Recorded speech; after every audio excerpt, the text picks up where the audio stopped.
नमस्कार दोस्तों, 7 days of life में आपका स्वागत है। आज बात करेंगे 140 टन गोटवार्ड क्रेन के स्टार्टिंग सर्किट के बारे में।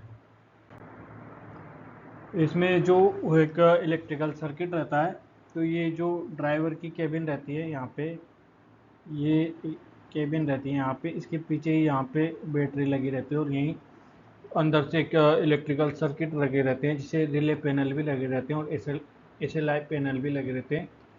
Sense load indicator panel. इसमें एक बैटरी बॉक्स होता है, ड्राइवर केबिन के पीछे होता है सुपर स्ट्रक्चर, जो येलो कलर रहता है, इसको सुपर स्ट्रक्चर बोला जाता है। इसमें ही इंजन रहता है। ये क्वेश्चन कभी कभी पूछ लेते हैं कि इंजन कहाँ पे स्थित रहता है, तो ये सुपर स्ट्रक्चर में रहता है। 12 वोल्ट की बैटरी रहती है, दो बैटरी एक साथ कनेक्टेड रहती है और ये जो बैटरी रहती है 24 वोल्ट DC सप्लाई प्रोवाइड करती है इंजन को स्टार्ट करने के लिए। तो जो ऑक्सिलरी इंजन रहता है वो 12 वोल्ट पे भी स्टार्ट हो जाता है। जो मेन इंजन है वो 24 वोल्ट की ज़रूरत रहती है। Charge this battery as well as power supply to electrical accessories having electrical. ये बैटरी मेन इंजन को स्टार्ट करने में भी यूज़ किया जाता है और जो मेन इंजन पे अल्टरनेटर लगा रहता है उसके द्वारा इसको चार्ज भी किया जाता है। जो बैटरी का यूज है ना, SLI सिस्टम में होता है। SLI सिस्टम क्या होता है? जो लोड को वो देखता है, लोड इंडिकेटर रहता है कि इसमें कितना लोड है, कितना रेडियस है, ये सब चेक करता है। जो CCTV कैमरे लगे रहते हैं इसमें, तो जब स्पॉट पे काम करते हैं तो ये जो भी CCTV कैमरे हैं वो सब आपस में काम करते हैं, तो उसके लिए बैटरी का यूज किया जाता है। और ये आप देख सकते हो अल्टरनेटर लगा रहता है, कपलिंग मेन इंजन के साथ बेल्ट के साथ कपल रहता है। ये 24 वोल्ट आइडियल पोजीशन में ये चार्ज करता है और जब RPM फुल रहती है तब ये 28 वोल्ट से बैटरी को चार्ज करता है। एक बार इसके रिले पैनल देख लेते हैं। और रिले पैनल क्या होते हैं? ये इलेक्ट्रिकल इक्विपमेंट के प्रोटेक्शन के लिए एक रिले लगाई जाती है, उसे रिले पैनल कहा जाता है। तो जो 61x22 ये एक कंप्यूटर कोडिंग रहती है, कंप्यूटर माइक्रोचिप रहती है, उसके द्वारा इनको डिसाइड किया जाता है। जो रेयर सेक्शन में रहता है, रेयर मतलब यहाँ पे जहाँ पे लोड लगा रहता है काउंटर वेट का, उसे कहते हैं। तो वहाँ पे वर्क करता है 331x22 ये वाला डेरिक सर्किट, जो बूम को ऊपर नीचे करते हैं उसके लिए है। स्लीविंग ये 2122 ये स्लीविंग के लिए है। जब इसको 360 डिग्री घुमाया जाता है सुपर स्ट्रक्चर, उसके लिए यूज़ किया जाता है। 12x22 ये ऑक्सिलरी होस्ट के लिए है, जो छोटा वाला रहता है उसके लिए। ये मेन होस्ट के लिए है 11x22 मेन होस्ट के लिए। 9x22 ऑक्सिलरी इंजन के लिए रहता है, मेन इंजन के लिए 7x22 ये सर्किट लगे रहते हैं इसकी सुरक्षा के लिए। आगे SLI पैनल, जो मैंने आपको पहले बताया कि ये सेंस लोड के लिए यूज़ करते हैं। तो 72x23 वाइपर जो ये रहता है, इसका वाइपर रहता है ना आगे का, उसके लिए यूज़ करते हैं। फैन लगा रहता है केबिन में, उसके लिए रहते हैं। हॉर्न के लिए यूज़ करते हैं इसके लिए। 71x22 ये लाइट के लिए रहता है, जितनी भी लाइटें लगी रहती है उनके लिए यूज़ किया जाता है। 63x23 SLI सर्किट के लिए यूज़ किया जाता है। Important electrical item of 140 ton crane के बारे में बात कर लेते हैं। Main engine relay panel box, जो मेन इंजन के लिए रिले पैनल लगा रहता है वो लोकेशन रहती है और ड्राइवर केबिन पे ही लगी रहती है। कंसिस्ट रिले, इसमें स्टार्ट रिले भी रहती है, MC भी रहती है, कनेक्टर रहता है। SLI पैनल बॉक्स के बारे में कहते हैं, ये भी ड्राइवर के पीछे लगी रहती है। इसमें भी रिले रहती है, MCB लाइट सर्किट रहता है, CPU कार्ड रहता है, कनेक्टर रहता है। आगे बात करते हैं। ये सामने आप देख रहे हो, ये सेंसर लगे रहते हैं जो कि सेंस करता है कि कौन सा लोड कितने एंगल पे है, रेडियस कितनी, ये सब कुछ सेंस करता है। आगे बात करते हैं डैशबोर्ड की। डैशबोर्ड जो केबिन में लगा रहता है उसके बारे में बात करते हैं। यहाँ पे ये आप देख सकते हो, यहाँ पे केबिन है। मैंने साथ में 140 टन क्रेन का पिक भी लगा हुआ है समझाने के लिए। तो एक आरपीएम मीटर रहता है जिसमें स्पीड बताई जाती है, एक स्टार्टिंग स्विच रहता है, लूब ऑयल प्रेशर गेज रहता है, लूब ऑयल टेम्परेचर गेज रहता है, वाटर टेम्परेचर गेज रहता है कि वाटर का क्या टेम्परेचर, फ्यूल लेवल गेज रहता है जो फ्यूल बताता है कि इसमें कितना फ्यूल है। अब एक टॉगल स्विच रहता है ऑन ऑफ करने का। आगे बात करते हैं इंडिकेटर लैंप के बारे में जो एलईडी के द्वारा इंडिकेट किया जाता है। ये इंजन रनिंग का, चार्जिंग फेलियर ऑफ बैटरी की, अभी चार्जिंग नहीं हो रही बैटरी, उसको इंडिकेट करेगा। Water level indicator, radiator water level, जो इंजन रहता है इसका यहाँ पे मेन इंजन रहता है, इधर आप भी देख सकते हो। तो यहाँ पे एक रेडिएटर वाटर लेवल सेंसर एक रेडिएटर पे लगा रहता है। लूब ऑयल का प्रेशर बताता है अलग से। लूब ऑयल टेम्परेचर का भी एक इंडिकेटर रहता है। वाटर टेम्परेचर का भी एलईडी के थ्रू बताता है। तो ये सब आप देख सकते हो, ये मेन इंजन है। ये देखो इनके ऑयल प्रेशर है, फ्यूल लेवल है, आमीटर है, वाटर टेम्परेचर है, वाटर लेवल है, आरपीएम है, इंजन ऑयल टेम्परेचर है, इंजन ऑयल टेम्परेचर है, पैनल, इग्निट स्विच, ये सब स्विच इसके साथ लगे रहते हैं। आगे इंजन आइटम की बात करते हैं, जिसको इंजन हार्नेस बॉक्स रहता है एक, यहाँ पे इंजन के लिए सब कनेक्शन रहता है। तो consist all circuit connection engine sensor and fuse fitted with main engine. एक मैग्नेटिक पिकअप रहता है जो स्टार्टिंग के लिए यूज़ करता है, और एक मैग्नेटिक शटडाउन कॉइल रहती है जो इंजन को बंद करने के लिए यूज़ करते हैं। लूब ऑयल प्रेशर सेंसर रहता है, ये मैंने पहले भी बताया आपको। लूब ऑयल प्रेशर स्विच भी रहता है ऑन ऑफ करने का। वाटर टेम्परेचर स्विच भी रहता है। मैग्नेटिक स्विच रहता है जो स्टार्टिंग के लिए यूज़ किया जाता है। सेल्फ स्टार्टिंग मोटर भी लगी रहती है 24 वोल्ट का, जो बैटरी से कनेक्शन रहता है उसका। अल्टरनेटर भी रहता है जो बैटरी को चार्ज करने के लिए यूज किया जाता है 24 वोल्ट पे नॉर्मल स्पीड पे। ये सब आप देख सकते हो क्रेन। आगे बात करते हैं लिमिट स्विच का। हर चीज़ की लिमिट होती है कि उसका कितना रेडियस पे काम करेगा, कितना एंगल रहेगा, ये सब कुछ रहता है। तो जो मेन स्विच की लिमिट स्विच है बहुत सारे आइडेंटिकली अलग अलग रहते हैं।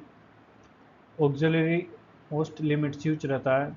डेरिक लिमिट स्विच है। डेरिक मतलब ये जो बूम रहता है इसको ऊपर नीचे करना डेरिक कहलाता है। ये मैंने आपको पिछले वीडियो में बताया था। और जो मेन पुल्ली को ऊपर नीचे करना होता है वो ऑक्सिलरी होस्ट और मेन होस्ट अलग अलग रहते हैं। जो अगर इनकी लिमिट स्विच की बात करें तो ये कंसर्न गियर बॉक्स ड्रम, जो यहाँ पे गियर बॉक्स ड्रम रहते हैं वहाँ पे लगे रहते हैं। आउटर पार्ट और limit set, the limit switch are preset, ये सब कंपनी के द्वारा सेट किया जाता है limit. Setting of main hoist limit switch, to 2 feet distance between main snatch ball pulley and boom end main pulley, जो यहाँ पे ये लगे रहते हैं स्नेच ब्लॉक और इनके बीच की, और जो मेन हुक रहता है यहाँ पे थोड़ा सा आगे रहता है। तो 2 फुट का डिस्टेंस रहता है in between. 2 metre distance between snatch block pulley and boom head, जो बूम हेड रहता है वो थोड़ा आगे रहता है, तो इसके बीच 2 मीटर की डिस्टेंस होना चाहिए।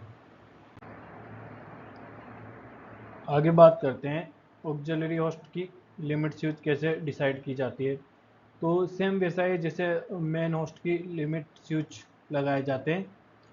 और 2 feet distance between auxiliary snatch ball block pulley and auxiliary head pulley, इन दोनों के बीच का डिस्टेंस 2 फीट होना चाहिए। 2 metre distance between main snatch block pulley and boom head के बीच में। डेरिक की लिमिट 4 रहती है। तो ये देख सकते एक 5 मीटर पे, एक 5.5 मीटर पे, एक 17 मीटर पे ये रेडियस रहती है। और approach boom end deposition inside टर्सल बॉक्स, वर्किंग रेंज रहती है 5.5 मीटर से 17 मीटर। अभी आप ये वीडियो में देख सकते हो, ये प्रोप है, ये कैबिन है, ये काउंटर वेट है, ये बूम है, ये मेन हुक है, और ये मेश ट्रक है। मेश ट्रक के साथ ये काउंटर वेट लगा हुआ है। ये जो येलो कलर का है इसको सुपर स्ट्रक्चर बोलते हैं।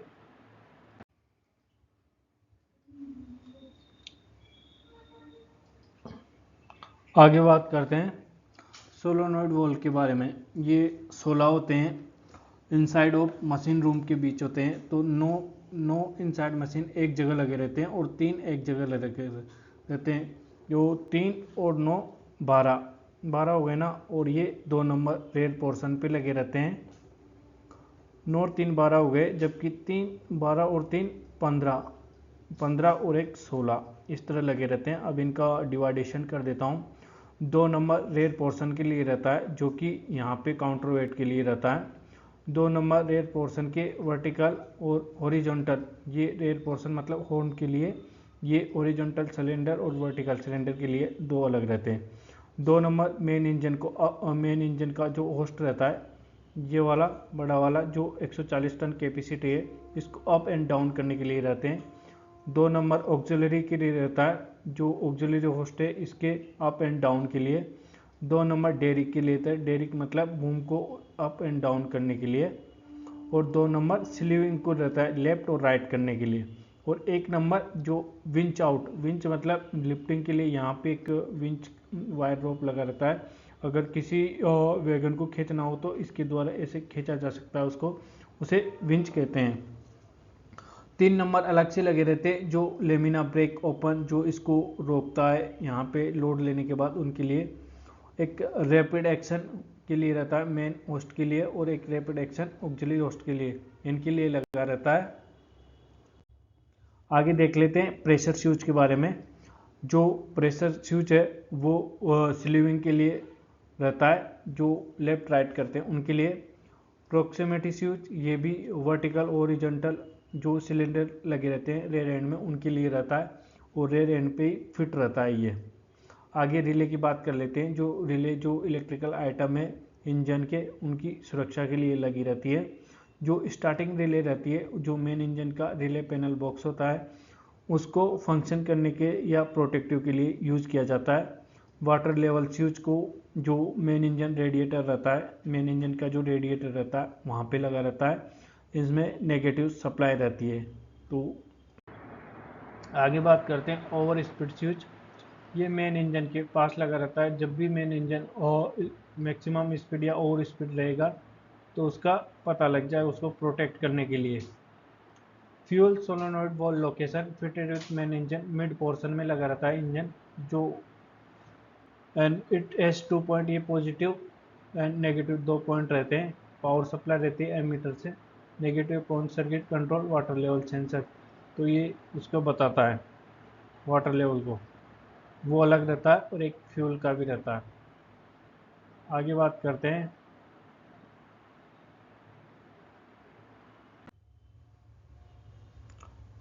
करते हैं ट्रबल शूटिंग के बारे में। जब मेन इंजन स्टार्ट नहीं हो रहा तो उस टाइम क्या करे। पहला है जब वीक क्रैंक करे, वीक मतलब थोड़ा सा वीक क्रैंक करे, थोड़ा सा कम जोरी से स्टार्ट हो, उस केस में क्या करे, जो बैटरी का पावर है उसका स्पेसिफिक ग्रेविटी 1200 से ज़्यादा होना चाहिए, ये चेक कर लेना चाहिए। डिस्टिल वाटर है कि नहीं ये भी चेक कर लेना चाहिए। जब स्ट्रॉन्ग क्रैंकिंग करे पर इंजन स्टार्ट नहीं हो रहा, तब क्या करे, water level inside main engine radiator वो चेक कर लेना चाहिए। बैटरी का मेन स्विच चेक कर लेना चाहिए। जो इग्निशन की स्विच है उसको चेक कर लेना चाहिए। मैग्नेटिक स्विच रहता है जो कि स्टार्टिंग के लिए यूज किया जाता है, उसके लिए चेक कर लेना चाहिए। ओवर स्पीड को चेक कर लेना चाहिए। सेल्फिंग स्टार्ट मोटर लगी रहती है, उसको स्टार्ट देख लेना चाहिए। फ्यूल सोलोनॉइड वॉल्व है उसको चेक कर लेना चाहिए। For crane operation by auxiliary engine main engine battery switch also must be keep on. Crane operation में जो ऑक्सिलरी और मेन इंजन को स्टार्ट करने से पहले या स्टार्टिंग के टाइम या ऑपरेशन के टाइम जो बैटरी का स्विच है वो ऑन होना चाहिए। तो ये सब था इलेक्ट्रिकल सर्किट के बारे में 140 टन क्रेन के। Thank you so much.